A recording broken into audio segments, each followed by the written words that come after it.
Okay, this is our last lesson of new stuff before we start our review tomorrow. And today's stuff really isn't even that new. You can do it, actually, probably without this lecture. First of all, let's look at this first problem. I want you to try that. What's the limit as we approach 4 from the right for this problem right here? And let's say you're not allowed to use the calculator.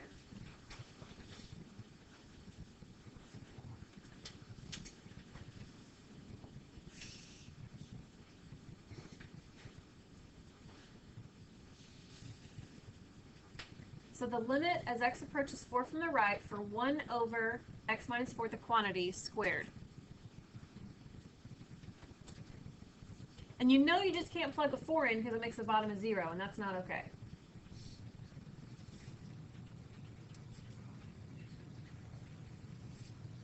You could make yourself a little t-chart here, a little table. At 4, it's kind of what we're headed toward. Just to the right of 4, isn't that 4.0001? Snuggled up really close to 4, I would not use 5. 4.0001 minus 4 is 0.0001. When you square it, don't you just get like 0.001 or 0.0001? Like a really tiny number? What is 1 divided by tiny number? Isn't it a great big positive number? So you get big positive number, which means what are we approaching? Infinity. And you kind of knew it was going to be positive infinity or negative infinity. You already knew that. You knew that because you knew that there was an asymptote at 4. And if there's an asymptote at 4, it probably means that as you're approaching 4, it's either going to head straight up or it's going to head straight down, right? We don't know which one, and that's why we had to plug that little guy in and figure it out. So you guys figure out with the same problem, what's the limit as we approach 4 from the left?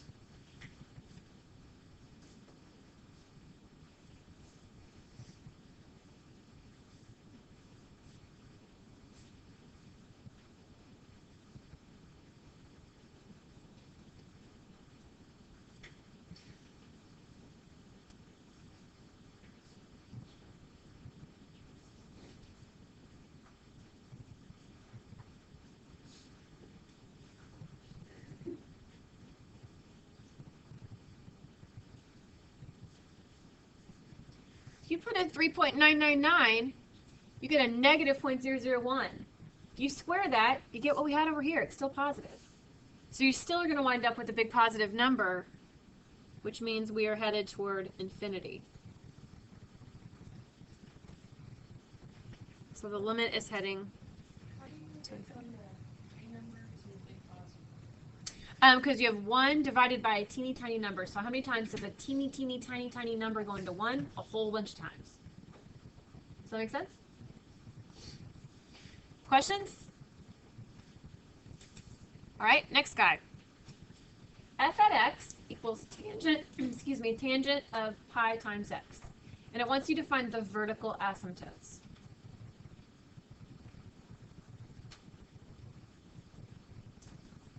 It's been a while since we've done trig function graphs. I hope you remember that the tangent is like the long skinny S. Do you remember that? It's kind of weird looking like this. And it looks like this is pretty much in its form, but what changed was the period. Remember that's determined by B, the guy that's snuggled next to the X? Do you remember how to find the period for tangent? Pi over b, right? All the other guys were 2 pi over b. This is pi over b. So pi over b is pi over pi, which is 1. So this thing starts over every 1 unit. Well, we haven't shifted right or left any, which tells me that this asymptote is at 1/2, and this asymptote is at -1/2, because that's 1 unit wide. When's the next asymptote? 3/2, 1.5, good. So if they want to find the vertical asymptotes, can't we say it's at 1/2 plus whole integers? where n is an integer?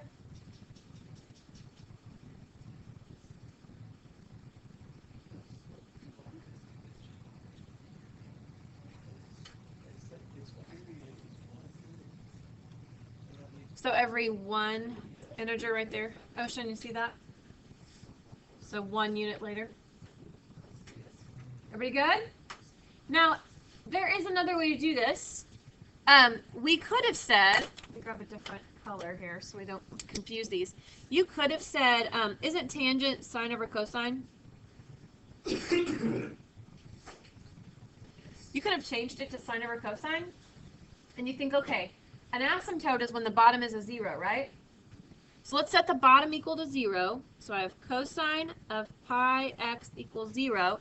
You think, okay, where is cosine 0? It starts at 0, right? Or at pi over 2, right? Pi over 2. Think about our unit circle. It's cosine comma sine, so it's x comma y. Where's x 0? It's right there at pi over 2. It's not the first time we hit 0. So I need this right here to equal pi over 2. Because if I can put pi over 2 there, the cosine of pi over 2 is 0. Divide both sides by pi, and you get x equals a half. And that's our first asymptote. A half. So that's kind of where some of that is coming from. Do you guys see how you could also do it that way? Let's look at the next one. Sine of x plus 2, the quantity, over x plus 2. We're looking for vertical asymptotes. And before you put the vertical asymptote at x equals -2, you need to think about this. Do you remember how earlier, several days ago in our notes, I told you if you plug in 0, and if you plug in whatever they ask you for, and you get 0 over 0, it indicates a whole? Do you remember that? And if you have a number over a 0, it's a vertical asymptote. Let's do this. If you plug in -2 on the bottom, let's plug it in also on the top. So if you plug in a -2,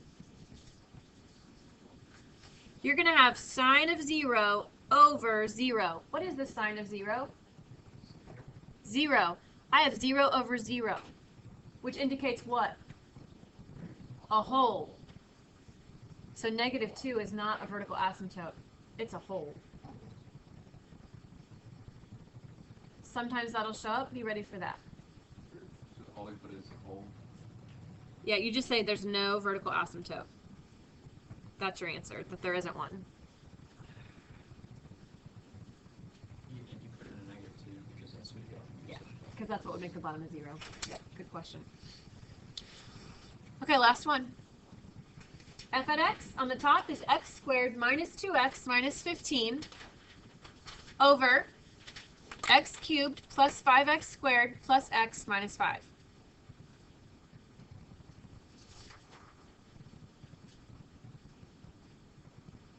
So let's define the vertical asymptotes.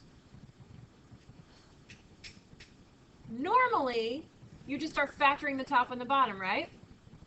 Let's try it. On the top, let's factor this thing. Why do I have to factor the top if I'm looking for vertical asymptotes? Because there might be a hole. Exactly. So on the top, we've got x's and our 5 and our 3. It looks like if I have a -5 and a +3, that should do it. How do you factor the bottom?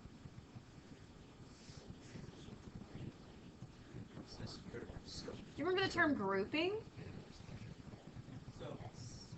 Here's grouping. It means you group the first 2 terms, group the last 2 terms. Can you factor anything out of the first 2 terms? X squared. So I pull out x squared and I'm left with x minus 5 plus, can I factor anything out of the second 2? No, so I'm just going to go ahead and put a 1 there. I'm going to pretend like I factored out a 1.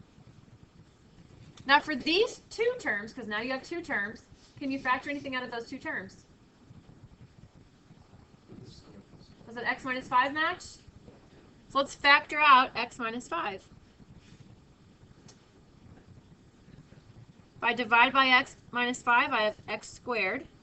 Divide by x minus 5, I have a plus 1. You just factored that. Can you not use what? No, this isn't the difference of two perfect cubes. It doesn't work like that. That's grouping. This is a struggle for you, and you cannot remember how to do grouping. You could have done it a different way.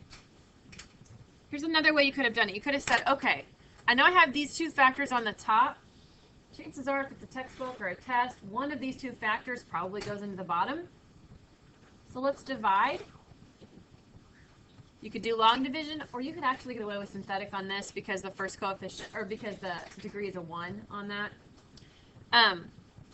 Either way, let's do long division because we've been talking about that. So we're dividing by x minus 5, and I'm going to see if it goes into this whole thing. If it doesn't, we're going to try x plus 3. So I have x cubed minus 5x squared plus x minus 5. This is if you don't know how to group and you're stuck on a test, but you factor the top. You can divide. Let's see if we can get something else. X times what is x cubed? Multiply it back through. X squared times x is x cubed. X squared times negative 5 is negative 5x squared. Next step is to subtract everybody. Now I wind up with nothing. Bring down the x. And I'll go ahead and bring down the negative 5. What do you notice? They match up, right? So x times what is x? It's a 1. If you multiply it back through, you get 0. If your remainder is a 0, that means, yeah, it's a factor. It worked. These two are the factors. And isn't that what we just had over here in pink? Yes. So if you multiply these two together, you get this guy in the roof. So that's another way to do that. We did that so we could see if there was a hole. Is there a hole? Yes, at x minus 5. So that one's a hole. Okay, got that figured out. So that's not a vertical asymptote. I'm sorry, what?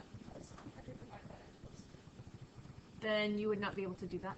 You would get a remainder, so you'd know that it didn't work. I wrote it first, so I tried it. And I did it last night. Yeah. Okay, so I've got this guy on the bottom I still got to deal with and figure out what my vertical asymptotes are.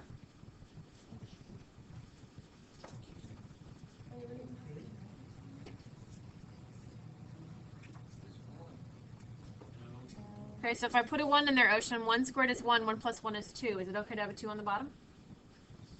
Yep. Yeah, there are no vertical asymptotes. Tanner's totally right. Because anything you put in there, positive, negative, or otherwise, you're going to square it and it's going to make it positive. Then you're going to add another positive to it. So it's totally fine. There are no vertical asymptotes on this one. But you did have to produce all of that work in order to know that for sure. So you'll have to have steps. Don't just tell me no vertical asymptote. Any questions? Everybody okay? Sure. Here's your assignment.